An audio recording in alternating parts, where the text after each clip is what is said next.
Well, welcome everybody. It is right at noon, so we are going to begin for the next couple of minutes just with some housekeeping details and things so we can reserve as much time as possible for our conversation today with John. Thank you all so much for being here, for registering for today. Those of you who are joining us live, those of you who are watching this video after the fact, we're awfully glad to have you with us. We're awfully glad to take the time to discuss this really important topic with you, and to provide this opportunity for all of us to benefit from John and his research and his wisdom. A couple of housekeeping things. I'm going to share my screen here real quickly. If you are joining us from a computer, if you go to the website for the Center for Learning, which is learnwithocp.org, and in just a second, I will put this link in the chat. If you go to our website and at the very top of the screen, you'll see this video link. If you click on our video page, this is where we have some of our past webinars and all of our future webinars, and this current webinar will be recorded and posted. So you can find the video link for this after we're finished today. Will be put up here. All of our upcoming webinars will be placed here. If you click on the description for this webinar, obviously the video is not showing up here yet because it's still happening. At the very bottom, you can click on the download the webinar handout PDF. And here you will find the 10-page webinar handout that we will use today. So I don't want to make you motion sick here scrolling through, but you'll see our agenda, our outline, some of our definitions, links to John's website, some of the other resources and things that we'll be sharing.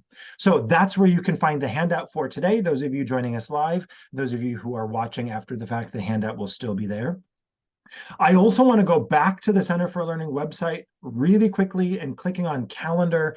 I want to make sure to draw your attention to our upcoming webinars. This is the first webinar of our fall semester, these 12 free webinars that we're doing between now and the middle of November. I want to make sure you know what's coming up in August. So if you haven't considered signing up yet or weren't aware of the topics that are coming up, you can register for all of these for free today.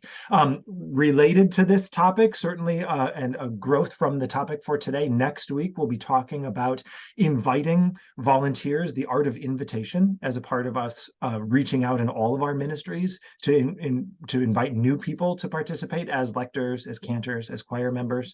The week after, we have our first schools version of the liturgy forecast. If you or someone you know works in a Catholic school in any capacity supporting the liturgy, this is a really important topic. We will look at August through the end of October, the liturgical calendar, the school calendar. What do you need to know for solemnities that are coming up? What's happening in the readings? What do you need to do to help prepare for school masses during those periods? Again, free conversation that will be recorded and made available later. Also, rounding out August, we have a conversation with Rita Thyron, Executive Director of FDLC, and Timothy Johnston, Pastoral Minister in the Chicago area, on forming effective liturgy committees in your parish. Composer and pastoral musician Zach Stahowski and OCP's own Angela Westhoff Johnson will be talking about best practices for planning and leading effective rehearsals, which I know is something that I desperately need. And then Dr. Holly Smith Brooks and Francesco LaRosa will be talking about developing a children's program, or children's choir program, excuse me, in your parishes. So that rounds out August, so I hope you can join us. I'm not going to mention all of the other amazing things that are happening throughout the rest of the fall, but please take a look at those and join us for the conversations that your schedule will allow. The final thing I want to mention for our upcoming programs is we have a variety of professional learning communities that will be launching throughout this fall. We also have a new webinar series. We have a new webinar series coming up you can find on our homepage called the Liturgy Forecast. I'm really excited about this series. This is a series of 6 conversations that will happen throughout the fall, about 90 days in advance of the liturgical season, where we will explore what is everything you need to know or you need to remember about Advent and Christmas before you sit down to plan Advent and Christmas. Also, we'll be going through all kinds of information to help you equip those who are helping with ministry of liturgical environment, those who are preaching, those who are cantoring, to help equip you to support them and their work planning for that season.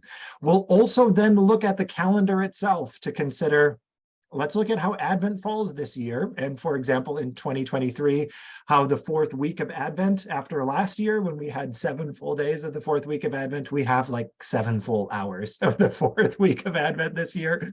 So what do you do about that?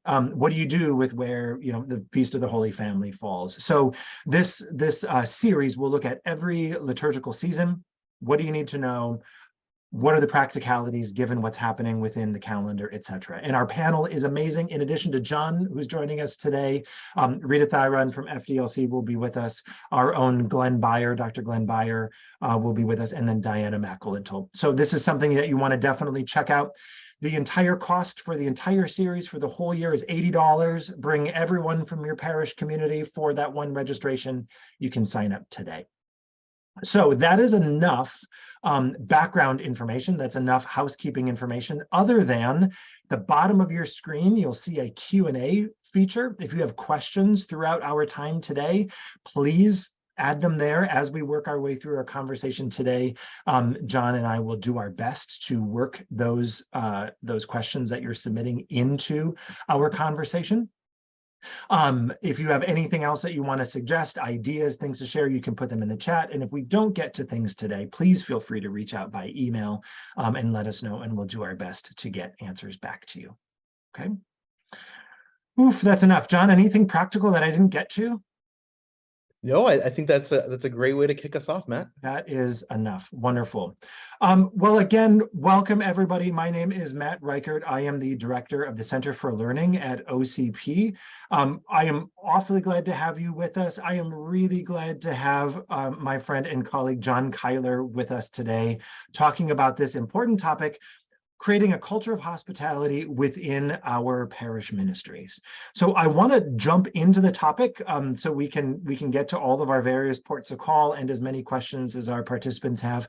But before we do that, John, would you take a minute just to introduce yourself and let us know what we ought to know about you and your work in ministry? Sure, Matt. It's such a joy and a pleasure to be here with all of you today and talk about one of my favorite topics, and that is hospitality in our church. I'm originally from Chicago, Illinois. I spent time as a pastoral musician, a music director, a teacher, high school, college, campus minister, and throughout all those times and experiences, I think that we constantly come back to seeing a need for hospitality, regardless of the situation, regardless of the location, regardless of the atmosphere, regardless of the people involved. Hospitality is a common element to all of those. I previously worked as general editor for Parish and Pastoral Resources at Liturgical Press, and I'm excited to be back in the classroom this fall, where I'll be teaching high school theology back in my hometown of Chicago. Awesome. Thanks, John. And thanks, for all of the work. We would take half the webinar just talking about all of the various things you do and all of the places that we can find your thoughtful writing and articles and contributions to our field. So if you aren't familiar with John's work, dear participants, you can find a link to John's website in the handout. And I encourage you to go there and check out all of the amazing things that John has and will do. So let's kick things off today, John, really by starting at the beginning, right? As you know, as a classroom teacher, oftentimes we need to start by basically just defining our terms, right? So as you mentioned, hospitality is something that comes up over and over again. And I think, especially now where we are in the church, still very much in this synodal process. I don't know about you, but any and every diocesan synod report that I read had all kinds of ink spilled about hospitality, welcome, belonging, etc. So this is definitely on our mind, and rightfully so. But let's begin by defining this term that all of us are using so much, right? So let's talk about when we're using this term hospitality, what do we mean by that? How do you think about the definition of the term hospitality? Sure. So I think so often, when we think about hospitality, especially in a parish setting, we think of coffee and donuts, which are great. I love coffee and donuts, and they're a great way for people to come together and to talk. But I thought hospitality is so much more than that. So one of the ways I like to define hospitality um, is an intentional self-giving welcome, right? So there's intentionality behind it, intentionality behind what we do, making choices, decisions that are thoughtful, formed, thought out, um, and are self-giving, recognizing that when we practice hospitality, it's not about us, right? We're putting the needs of another, we're putting another person in front of our own needs. So I like to think of those two key aspects of hospitality, right? Intentional and self-giving.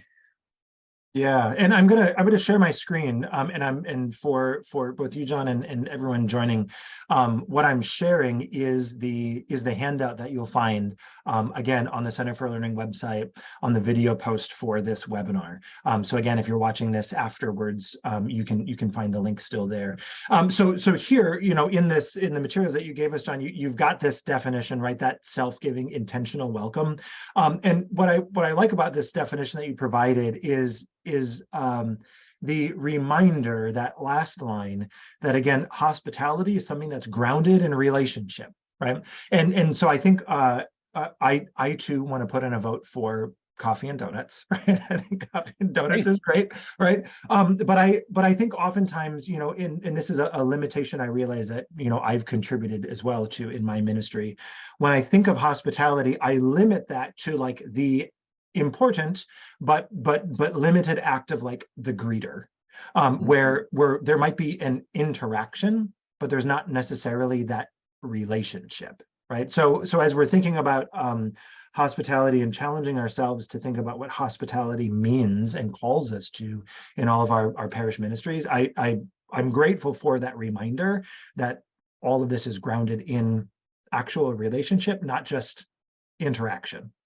absolutely. And grounded in relationship, like you said, relationship um, with everyone, right? Each person contributes to that relationship in a parish, right?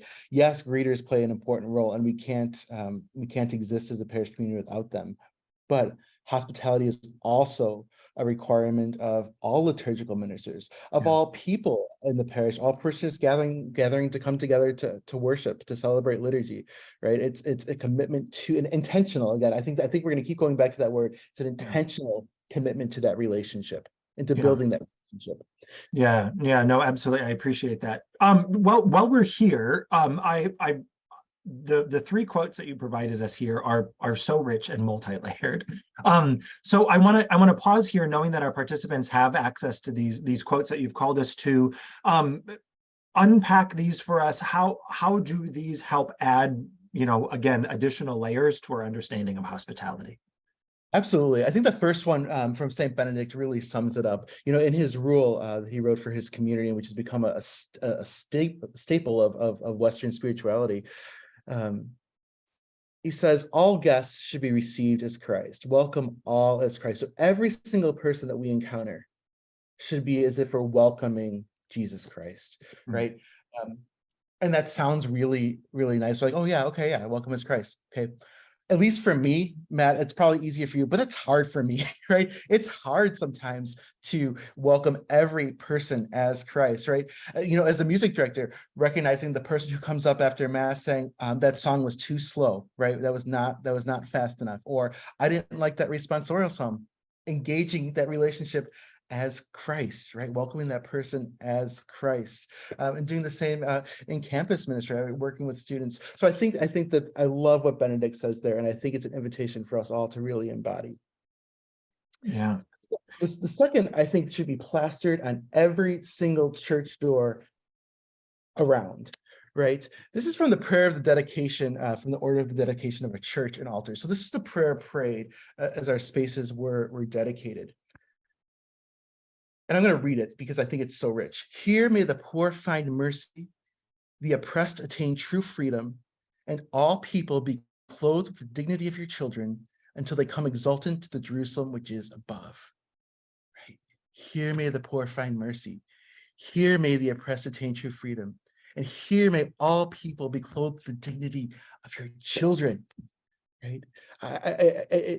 When I talk about hospitality, I think sometimes it's easy to think about individual ministries in the things that we do. So, right, thinking about the children's choir or the women's guild, or maybe the service and justice organization, right? All of those are wonderful and important, but they all need to contribute to this reality, which was prayed at the dedication of the church. It says, here in this church, in this space, may the poor find mercy, the oppressed attain true freedom, and all people be clothed with the dignity of your children. Right. I mean, like I said, that should be on the back of every church door. I think it should be in every bulletin. It should be in every website.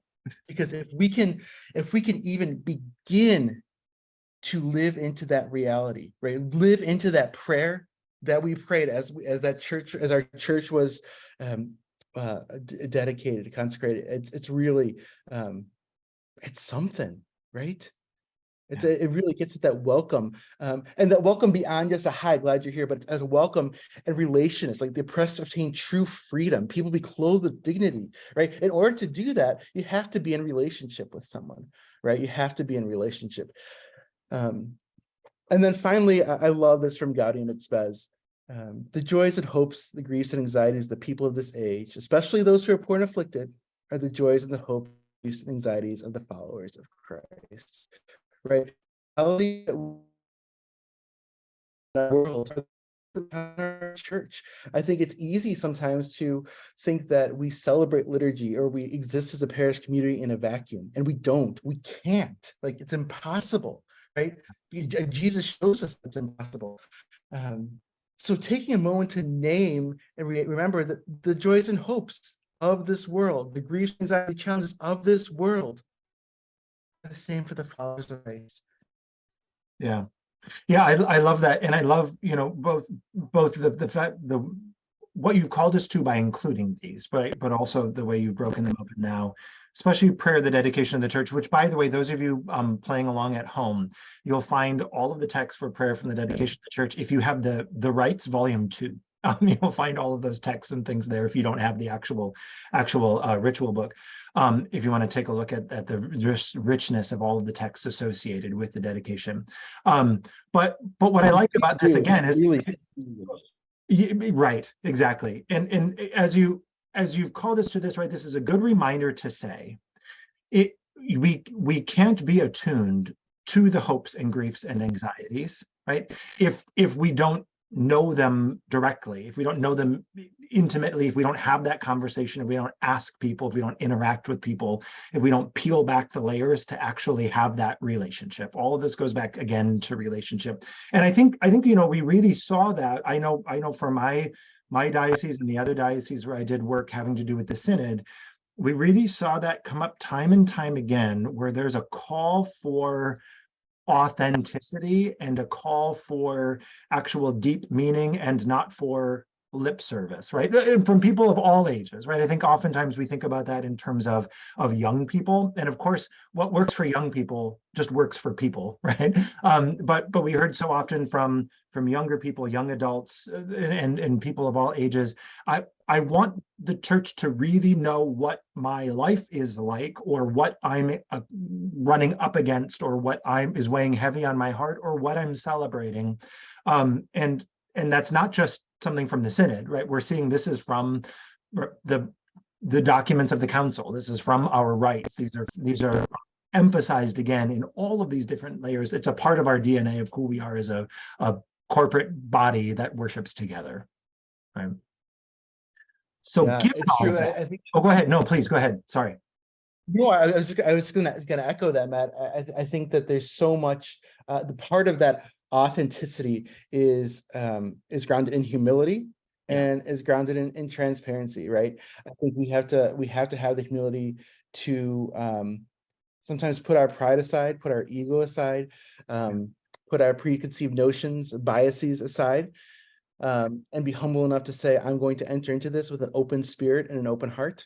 And also transparency, right? We've all of us who have worked in parishes or schools, or really any setting, we know the frustrations and challenges when things are not transparent, right? When we don't know why something's happening, or we don't know Yeah, we don't know what's going on. And I think that practicing that transparency as a minister is an extension of the transparency we practice with God, right?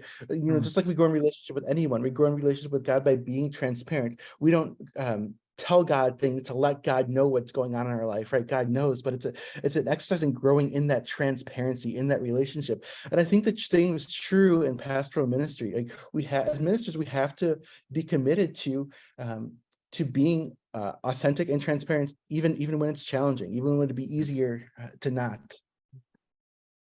So I want to transition us in just a second to for those of you who are able to see the handout, I'll share my screen again in a second, to this concept of the narrow door, right? Because I know this is going to be critical to what we're talking about, and we're starting to tee this up with humility, et cetera. But before we get there, let's really get to the punchline of all of this, right? We know we have this call to welcome, and we have this call to hospitality. And we know we have ministers who are greeters, and we have ushers, and we have folks we have maybe the hospitality committee or the welcome committee.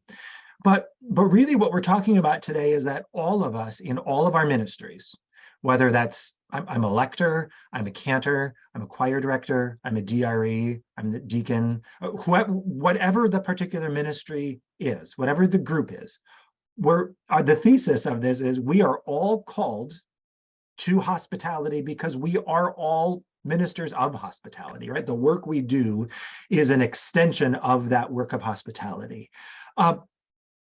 That's the point. Why?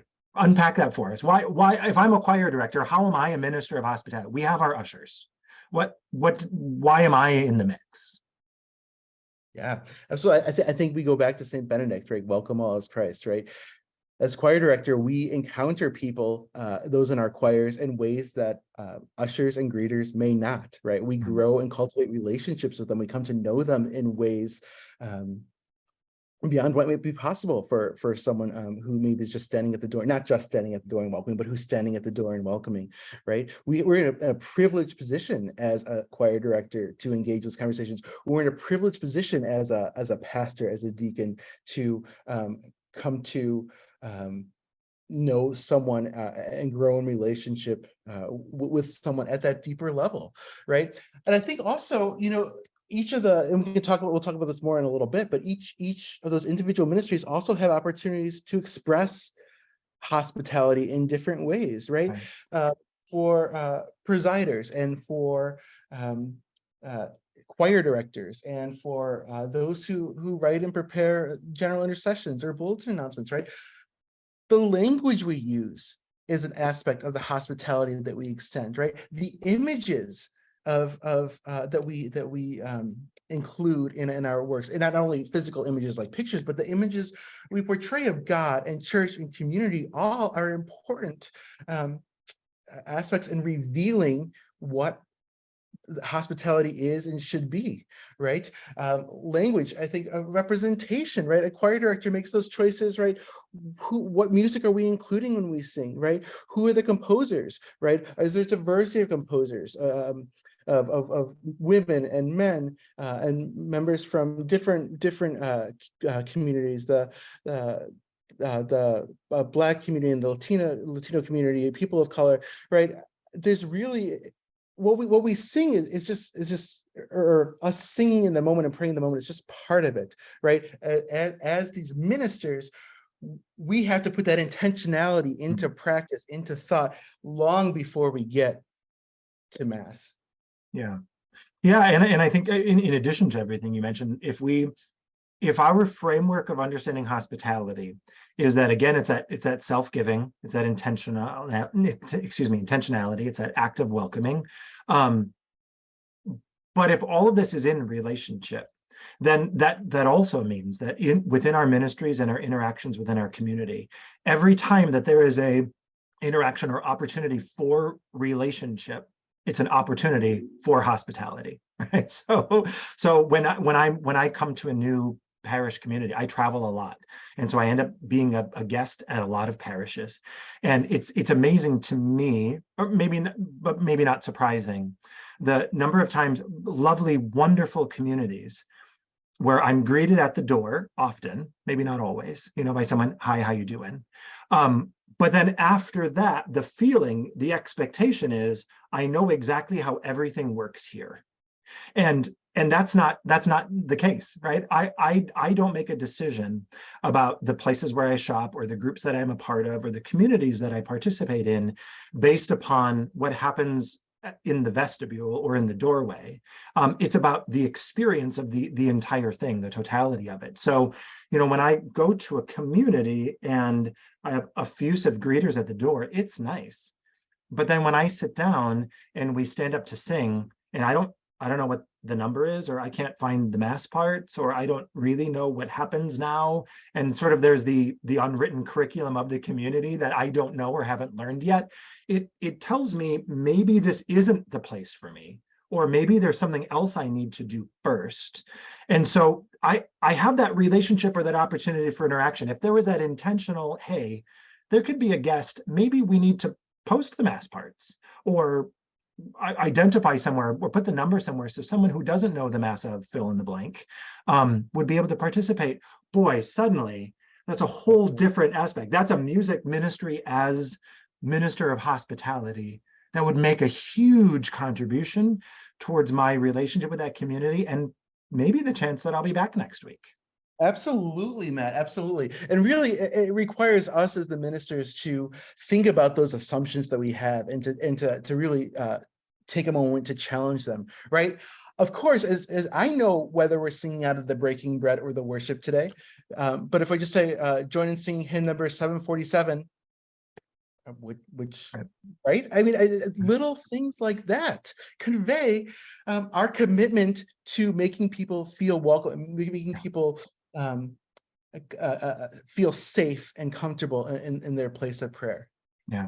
Yeah, absolutely. I mean, if we think about as hospitality as not just a function of the usher or the greeter, but hospitality being a descriptor of the reality of the experience of an entire community, right? Then obviously all of us in all of the various ministries that we participate in have the opportunity to affect significant contribution, or unfortunately significant detraction from the overall experience of hospitality. I always feel bad because I'm sure I've done this, right? I'm sure I've been that cantor or that music minister who missed the opportunity for hospitality, or actually maybe contributed in a negative way, and all of the hard work for everybody else who wanted to make sure this was a hospitable experience, and then I'm the one who was the roadblock, right?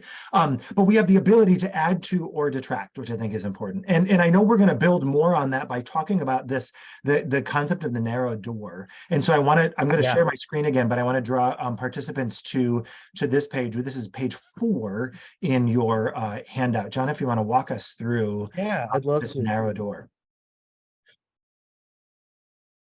So I love this passage. We see examples of it from Luke and in Matthew, but we hear Jesus talk about the narrow door, right? And I think so often when we think about this image, we think of some sort of like exclusion, like I can't get through the door. It's difficult to get through the door. I can only get through the door if you do this. But as we read this passage, as we read the scripture, it's important that we remember the context in which Jesus is speaking, right? In Jesus' time, the towns and villages and cities would be fortified by an outer perimeter wall, right?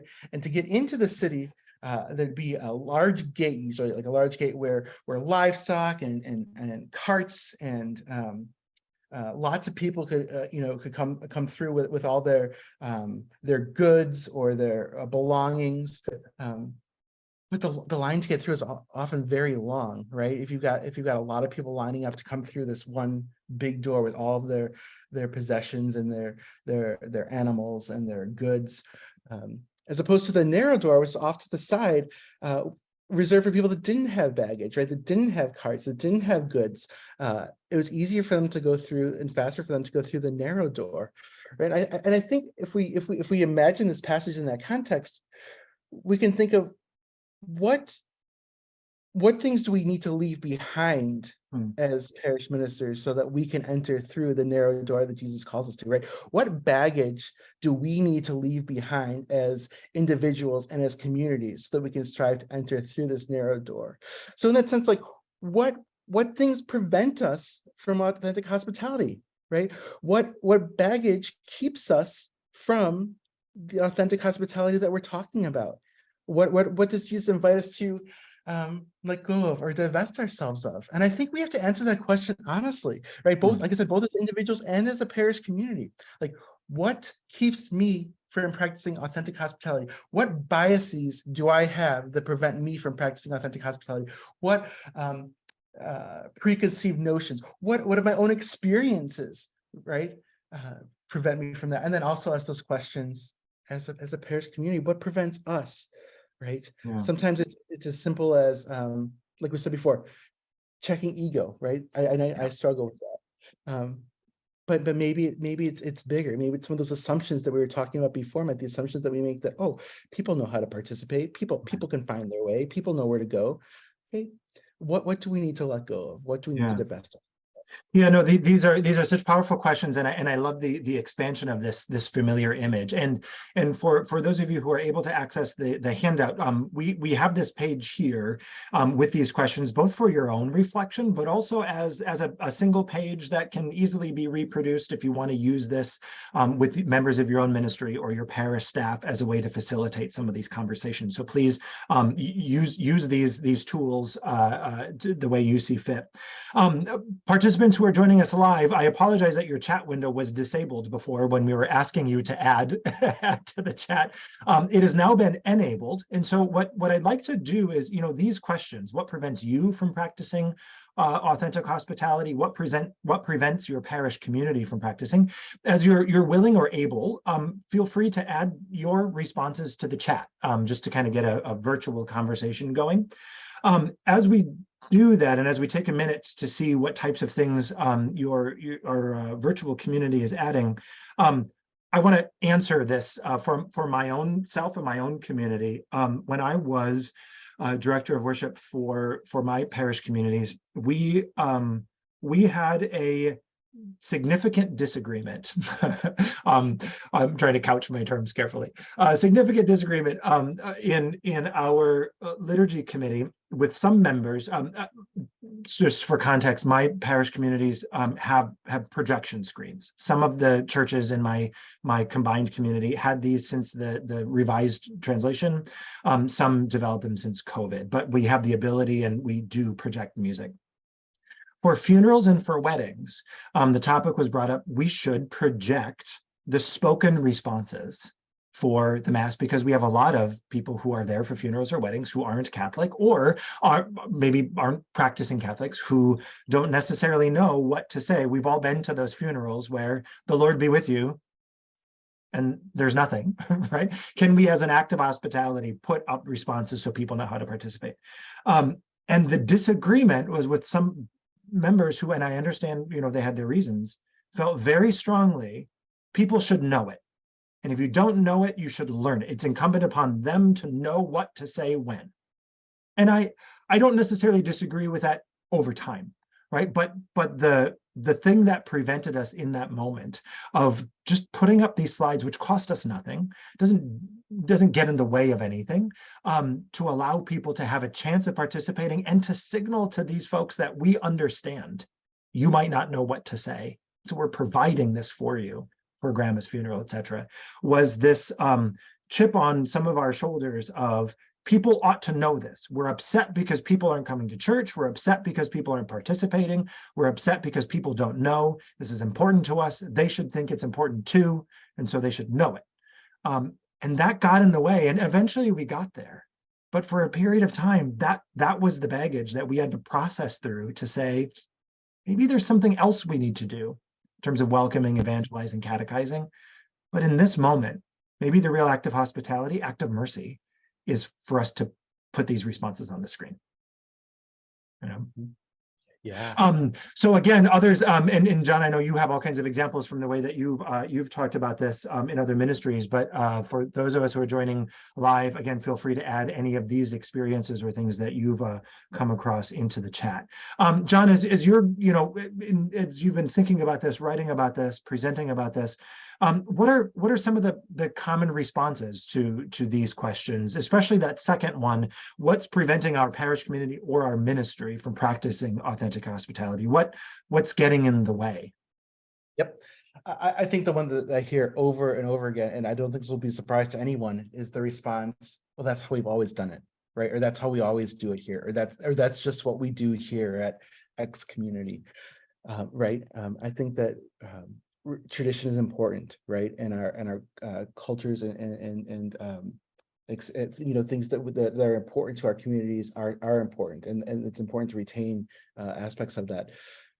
But if we're going to be intentional, like if we, again, going back to the intentional welcoming, we have to be willing to say, like, okay, like maybe we've done this in the past, but is this in the moment what's best for creating a culture of hospitality in our parish community today, right? I think that it's important to remember, right, the world that we live in and the church that we live in is different than 5 years ago, right? Yeah. It's different than 2 years ago.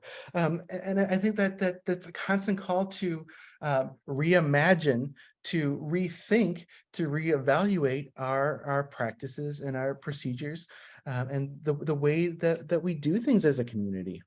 Right. Yeah. I love what one of the panelists just said, that sometimes it feels like a lack of imagination.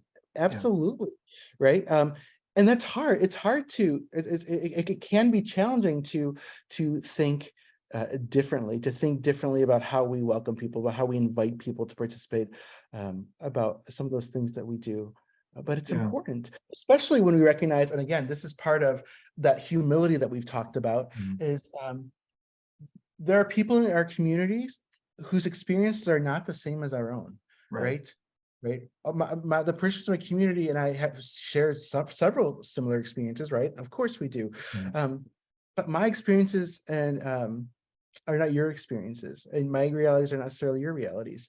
And the humility to be able to say that and to name that and say, like, okay, like maybe I have to, for the, like you described in your church, Matt, for the good of the community, put my personal feelings aside. And I love that line in what is it? The predecessor to sing to the Lord. The name is I'm blanking on it right now. But it says, the line is something like, liturgical prayer sometimes requires personal sacrifice. It does, right? It requires us to recognize that it's not just about us, that we're members of this community in relationship with each other and ultimately in relationship with God. Yeah.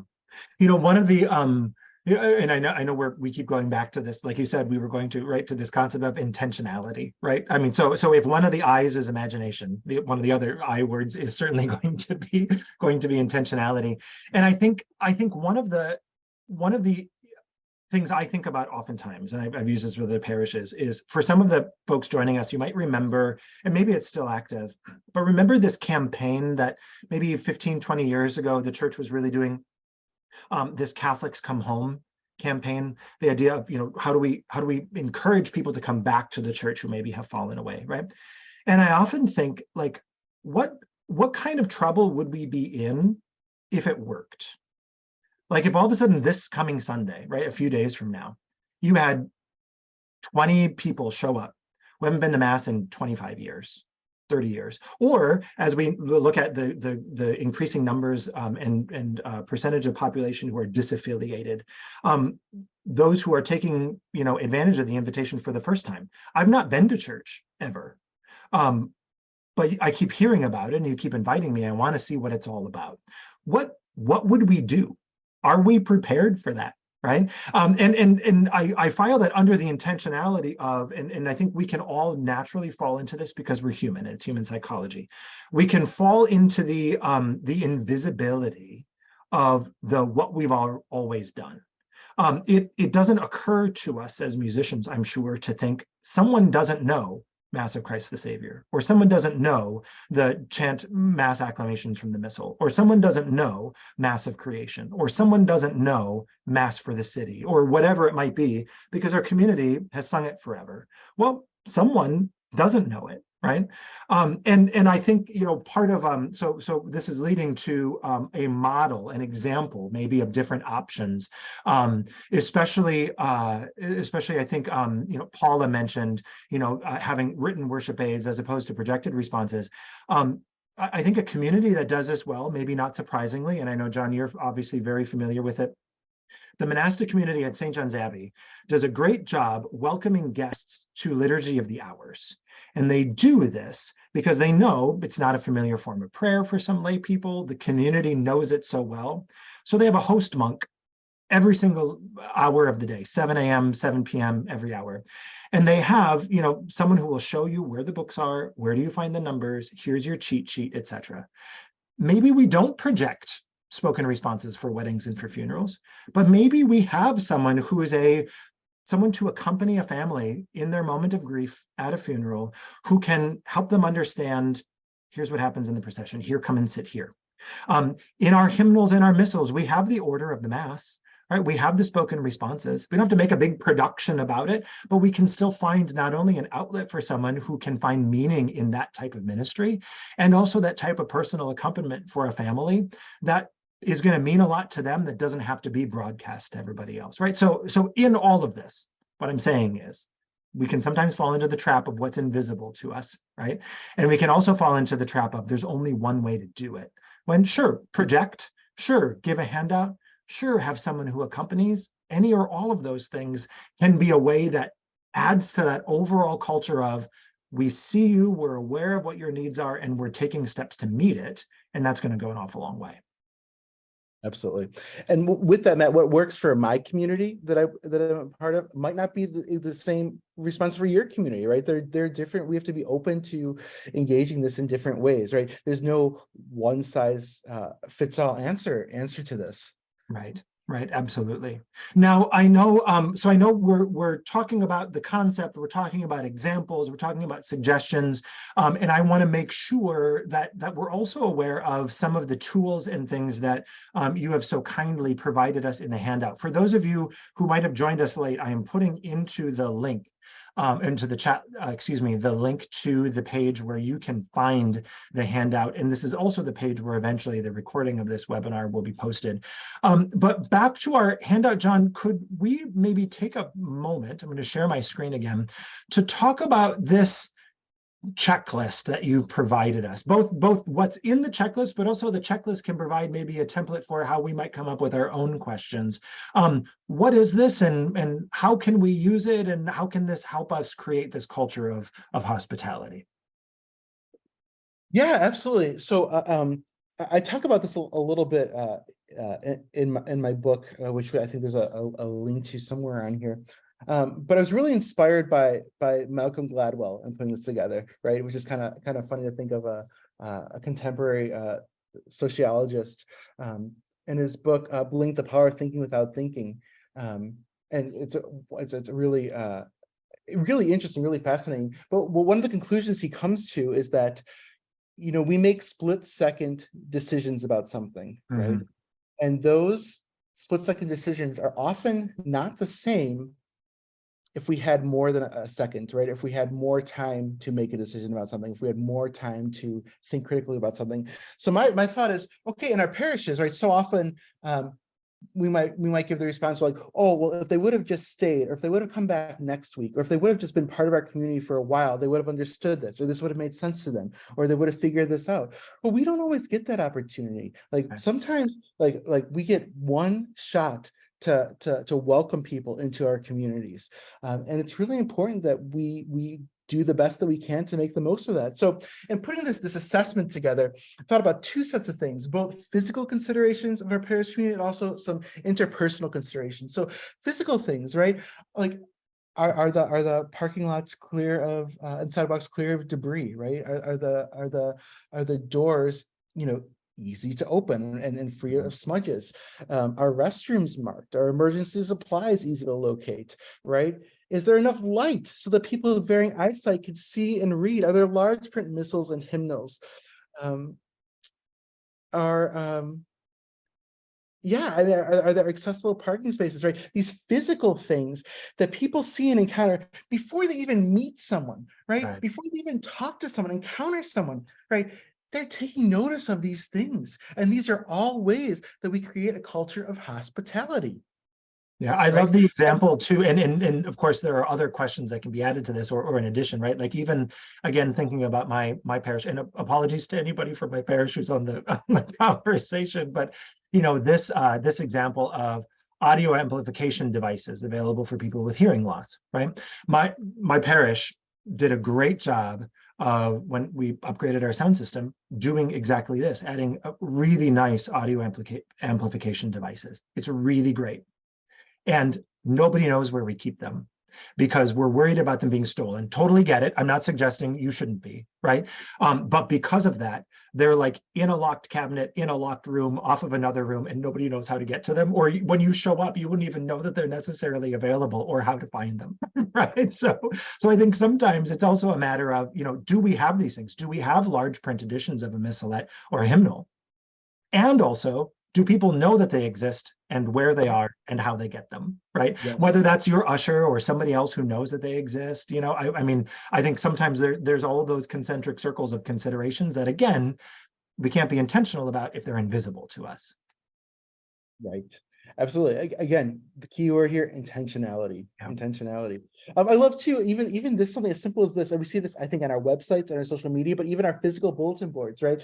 We're in August, right? Are we still announcing like the Easter food drive on the bulletin Yeah. board in our church when we walk in, or on our website? Is that the first thing that pops up? Bring something for the Easter food drive, or these are our mass hymns for Pentecost, right? Yeah.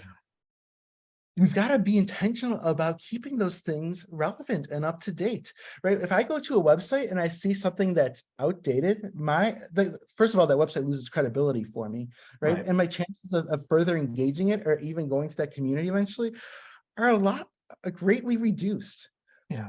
Yeah. I And think that's not one hard, and thing, that's not expensive, right? Just right. to make sure things are relevant. And Right, exactly. And one thing too that I think is an important consideration, especially, and again, speaking from experience, for communities that continue to live stream liturgies. I know many communities, and I see this a lot as I'm looking at different live stream communities just to kind of see what's happening.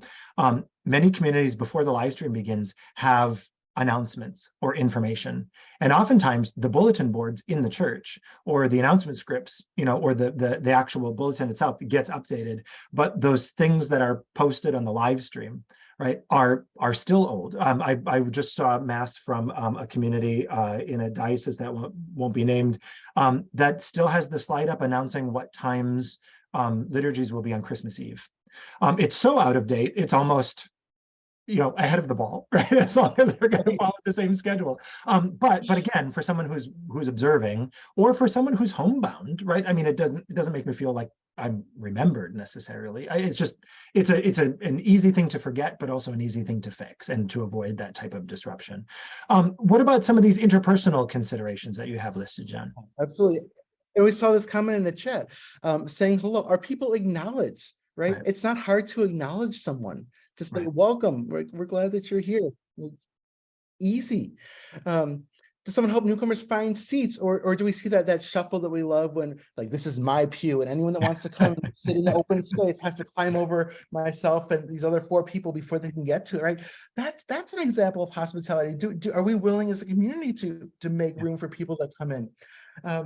This is one that I thought of recently when someone mentioned it to me, and I hadn't considered before. But does mass start on time, right? Mm. That's an example of hospitality and respecting people's time that they took to come and celebrate. Obviously things come up, right? Like there are times like when I'm trying to rehearse the choir right before mass, and we're just like right up to that last minute, or sometimes the presider is arriving late. It happens, but for the most part, like, are we being intentional about when we start and stop? Not stop, but when we start. how do we encourage full participation, right? Like we said, are the hymns and responses available, the antiphons available? Does the cantor do a job of bringing people in, bringing the community in?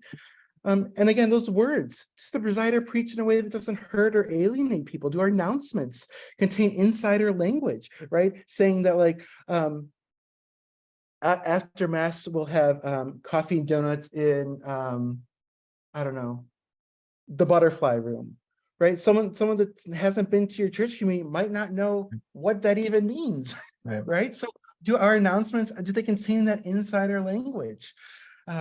And then we can look through all the individual considerations for people. Do teenagers and young people feel welcome in your community? So I previously worked at a parish community.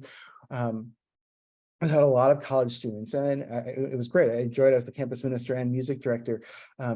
But if looks could kill, oh my gosh, if you could see the eyes given to some of the college students that came to Mass, either because they looked different, or they hadn't been at church before, or maybe they were late. I would never want to come back if I was shot that glad, ever. Yeah. Then goes on, like, refugees, people who experience homelessness, members of the LGBTQ plus community, right? Are we welcoming in safe spaces for those people who we invite to come and celebrate with us? I want to, and I'm going to go back to the handout in a second, but I want to pause, because the examples that you give, I think are really great. And I think, one of the tests, thinking about things like children and teenagers, certainly it's the way that they're received or not, right? Or the way parents perceive it. I know plenty of, being of a certain age, I know plenty of friends of mine who have kids who the parents make a decision not to bring their kids to church because of either what they've observed or what they perceive, et cetera, right? And I want to emphasize this, and we don't have time to get into it, but maybe this is a future webinar, right? That oftentimes, like, I think the concept of accompaniment gets a bad rap because people misunderstand and equate accompaniment with permissiveness. And I think there can be some danger when it comes to hospitality also, in the sense that I've experienced before playing for masses where someone will come in and they're in church, in the actual like church itself, and wearing a baseball hat. I mean, it's someone who's, it's a 20-something-year-old guy who's wearing a baseball hat, clearly because he just walked in and didn't take his hat off, right? Now, there's a way to respond to that also doesn't need to say, okay, we can all just wear hats now. Or more and more, I'm seeing people coming into church with their coffee. Right? There are ways that we can respond to that also signifies what we do or what we don't hear. It's a catechetical moment, not a get the hell out of here with your hat, right? There's a different way to do it, right? So in this, I don't think what we're saying is show up with your hats and your beach blankets and your mochas, right? We're saying there needs to be a way to say, aha, I get that there's an opportunity here for me to fill in the blank for you, in a way that's so glad you're here, glad you're with us. Are you new here? Wonderful. Let me tell you something about the way we think about this particular space as Catholics. And so I'm going to invite you to do the following, right? Boom. Different response, And I love your response there, Matt, because it's that personal interaction. I worked at a parish once where I think Pastor, God bless him, wonderful guy, but thought all of the problems or all the issues of the church could be resolved with signs. So like put up signs like no doing this, like no cell phones, big X, like no coffee, big X, like it just, and instead of talking with people individually or communally, there's a huge difference there, right, between sign and hey, like this is why we do what we do. Yeah, no, exactly right. In interest of time, I want to do the following, because I like all of our webinars, I feel like we could be here all day and should be here all day talking about this important topic. So in our handout on this page, this is page number 7, from my colleague Glenn Beyer and Michael Prendergast's book on hospitality basics, which I encourage you to check out in addition to John's book. We'll say more about both of them in a second, which really has a lot of good details for ushers and greeters, as well as other ministers. The they have what they've developed as 10 commandments for ministers of hospitality. And I would challenge us to say these are 10 commandments for all of us, because it reveals again that type of invisibility that can get in the way of intentionality sometimes. Like, I notice who's missing in my assembly, inquire about them, and when they're ill, I visit them. Right? Do we know who's not here? Right? That family that we oftentimes see that isn't here, do I notice? And do I then inquire about it? Were they traveling? Great opportunity for conversation. Were they ill? Did something terrible happen? Do they just need to know that they're missed and important to us? I love too, I know my building, its history and its symbolism. What a great way to be able to also talk about our community and what makes this particular space unique, but to answer other questions, to be informed, right? So anyway, again, there are some things here that I think can be helpful. I think this is a good one for us, especially as liturgical musicians, all musicians, that we also model the postures and participate fully, consciously, actively in the celebration. And I'm the first to admit, I myself and other music ministers with whom I minister oftentimes fall short on this. We're the worst during the homily. Oftentimes people are getting music set up during the creed or during prayers of the faithful, whatever. We have to stop. It's not only a poor form, but also, again, as an act of hospitality, we model what we do because of this. And then, so anyway, so we have all kinds of things here that are helpful. I want to get to this point for a hospitality action plan to talk about what we've provided. And then maybe, John, we can talk about some of these first initial steps we'd like to talk about that people can begin to do today in the few minutes that we have left. So this is, again, something you can take, you can modify, you can duplicate, you can use however might be helpful for your ministry or your parish staff.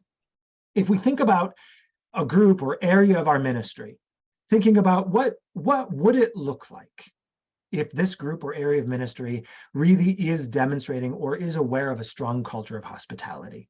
So using the checklist above, using some of the other things that we've called you to reflect on. So what would it look like? What does it look like now? And therefore, what are the opportunities? So what would it look like for my music ministry? It would be something where we equip people who aren't familiar with our spoken responses and our mass parts with what they need to participate. Because the reality now is we don't do that. So what's an opportunity for what we could do this Sunday? Something small and build into it, right? So where we're trying to provide some sort of framework to help you work through some of these topics and some of these conversations. John, on this page, let's stop for a minute. We've got about 6-7 minutes left or so. Again, participants, if you'd like to put into the chat some questions, we will try to respond to these as soon as we're able, or respond to them by email. But John, as you're thinking about this, you've been working with this for all of our ministries, trying to be more intentional, trying to see what's invisible. What are some things you can challenge us to that don't take a lot of time, don't take a lot of effort or a lot of resources that we could start to think about for this weekend or the weekend after? Yeah, that's a great question. I think, in our ministries, even with our ministries, we can have those conversations that begin and to name that intentionality, right? We can say, like, we are going to be intentional about the way we practice or extend hospitality as a choir, as a group of liturgical ministers, as the men's group, right? So just to have those conversations, to name it, right? And I think the second thing, Matt, and you said this so well, right? In education, we've got this phrase, model, coach, fade, and I love it, right? Everything that we do as ministers model something. We walk people through it, and then we back off and let them do it, right? So we model the hospitality we want people to experience. We show them, we walk them through that, and then we let them do that. And I think that is so key in education and in church, right? I love that, right? Jesus did it too. Model, coach, fade, showed us what to do, talked us through it, and then said, now do it, go. Yeah, and I think that's a great suggestion too, as we think about, in the checklist, our community moves in the pew for people who show up instead of holding my spot. I think sometimes we have to create a broader culture among our parishioners in the pew requires a lot of conversation and intentionality. I don't think anybody does that on purpose, and I think once we start to break open what the opportunity is, what the need is, the intentionality, I think people respond, but we need to be able to do that. I think, one thing I would challenge participants to do is to really think about, how can I try to see what we do, how we do it, our space, through the lens of someone who isn't so familiar, right? My wife and I joke about this all the time, that, in our house, our laundry is in the basement. And so we'll put the laundry basket at the top of the steps that has to be brought downstairs. And then life gets crazy with 4 kids and 2 working people. And so oftentimes that laundry basket will stay at the top of the steps. And after like 2 days, we no longer see it. Right? We just don't see it. It's invisible, right? Or the thing we put over in the corner that needs to be brought to the garage 2 months ago, I don't see it anymore. But if you came over to my house, John, boy, you're going to wonder, why the heck is your Christmas tree still in the corner or whatever, right? So we need to be able to do something similar for our communities. Can we ask someone with all of the live streaming that happens now? Send me an email. I'm happy to watch a live stream and say, hey, tell me more about these things, or invite someone else in your parish community who has kids at mass. What do you observe as the parent of children, right? How can we try to see through a more expansive lens, right? To even know where to start. How can we begin to fill out this action plan? I think is a place to begin. How can we be intentional on seeing through a fuller lens? 1000%. I think the most important, I love the beginning of the Gospel of John. I think it's the most important question that Jesus asks in all the Gospels. What are you looking for, right? What are we looking for? What do we see? What do we not see? What do we choose to see? What do we choose not to see, right? And I think that's so, it's really, that mind shift, or that shift, or that perspective of what we're looking for is so, so important. I also think too, as music ministers, right, this is hard, and I get this, because we've got to be at the organ bench, or we've got to be directing the choir. If we can, we should spend some time in the pews every once in a while, right? We should sit and pray and celebrate in the pews and experience what it's like being part of the community from the pews, right? And like I said, I get there's logistical challenges with that, but if we can find opportunities to do that once in a while, right, I think it would reveal a lot. I think about that a lot. All of the parishes where I've served as a music minister, I don't really know that without that type of intentionality you're talking about, I don't know that I ever would have experienced what our actual ministers of hospitality do. Because you're there before it starts, right? You don't pass through, you don't experience it as someone, you're buzzing by, or you're coming from another room or whatever. Because you have to be able to see that in real time. One of the other things, and just so participants know, we've got about 4 more minutes or so before we start to wrap up. I think, you mentioned transparency at the beginning. I think we need to show our work and to talk about it, right? So in a rehearsal, in the warm-up beforehand, as you're working with a cantor, in your meeting with your catechists, in your meeting with your youth group, in your staff meeting, talk about it. Ask, how would someone coming in who doesn't know, hasn't been here, know what to do, right? Let's take a look at this checklist. You don't have to do it all at once. It's an overwhelming checklist, right? You can certainly add to it. You can edit it. You don't have to do this action plan all at once. Bring it up, put it on your agenda. As a 5-minute thing, you're going to commit to every single weekly staff meeting for this month. You're going to spend 5 minutes to do 3 of these questions on your checklist. And the things that are yes, how do you know? How can we do it better? The things that are no, who's going to look into it? Right? You can knock through this pretty quickly, and you're going to build that constant awareness, right? So you don't have to do it all at once, but talk about it. Reveal. It's just like when we pick music and we talk to our choir members about what's the gospel and what's the theme and why did we pick this thing. We sing it differently, and when your cantor prays with the psalm, they lead it and proclaim it differently. So let's talk about hospitality for 5 minutes, and people will come to it with a different type of intentionality. That being said, again, in your handout, we have all kinds of resources. We have things that you can change, you can add. If you hate them, don't worry about it. Don't look at it, right? Do something else. If you love it, tell other people about it. Certainly in the handout, we have mentioned here, if you're looking for other guidance, you want to chat, send us an email. We'd be happy to set up a time free conversation to talk about what this can look like in your community. And then I want to make sure to point out two resources. John's book, which I think is absolutely brilliant. If you don't have it, you need to have it.